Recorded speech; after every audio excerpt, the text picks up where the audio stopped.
ទឹកភ្នែកហូរគូសង្សារគ្រាន់តែស្រឡាញ់យើងក៏ខំមុខរពោះមុតជ្រៅសពខ្លួនប្រាណជង្គង់លុតដល់ដី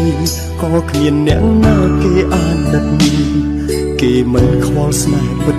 ទោះយើងត្រូវយំរហាមគេមិនអោជួបគ្នាស្នេហាចាំបាច់មានបំរាម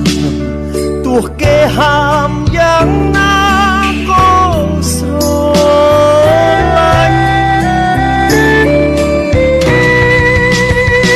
ពុំផែនដីជាពីទៅ